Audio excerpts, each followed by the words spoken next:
All right, this segment is sponsored by the Witter Group. Today we explore how creativity can contribute to a higher life ROI. Our world is rapidly changing and people are seeking new ways to increase their productivity, happiness, and success. And creative pursuits have a profound impact on our lives, from improving mental health to unlocking new perspectives and ideas. And joining us now is Kimberly Lahodny, a recognized community building artist, media professional, mother of 4, and the founder of the Spark movement. Kimberly is on a mission to help overworked and underwhelmed women intentionally create lives filled with creativity. Kimberly, thank you for being here. Thank you for having me. Yes.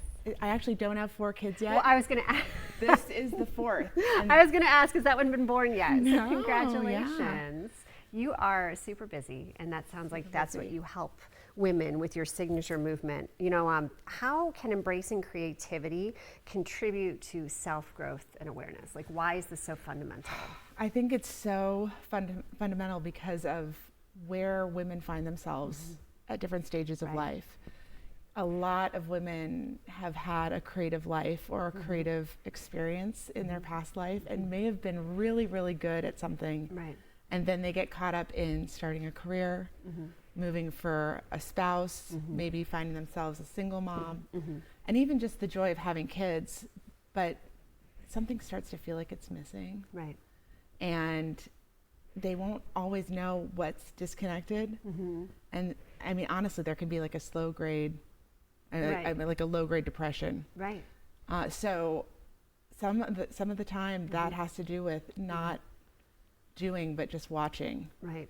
And when we stumble back into our art, or if we intentionally go back into it, it gives us the space in the room to be present and to be more self-aware. And I think that's the beginning of re-engaging self-growth. Right, getting ourselves back to, Yeah. you know, after the kids. Yeah. You know, as a parent, how can we lead by example? So when we're doing this and we're present and creative, how is this helping our children too? So that is so important. And that's actually one of the things I work on with women more than anything. A lot of it has to do with how women, I think the minute we have kids, we focus in on them having a creative experience, and we slowly put our creativity aside. But what ends up happening is that we either live vicariously through our kids or we become art adjacent. Okay. And the best, most compelling thing in your child's life is to see you doing the thing that you love and then engaging and sharing that with your kid. So it's like the difference between your child being sent for like a violin lesson and they see their instructor come as the expert. They never see the process. They never see when that instructor, you know, messes up or has a discovery. Yeah. So they don't fall in love with the process of being in an artistic process. If you got back into your art and you're doing it with them, They get to see that. they get to see that. Right. When we go back and find our creativity, you know, go back to what we used to love, I'm sure imposter syndrome comes up, Oh yeah. right? So Yeah. how do you overcome that and say, like, I can do this, I got this? Yeah, it's very interesting. I love how you phrased it because I think some people have a desire to go into the arts and they think they're past their prime. They think they have to show up as an expert.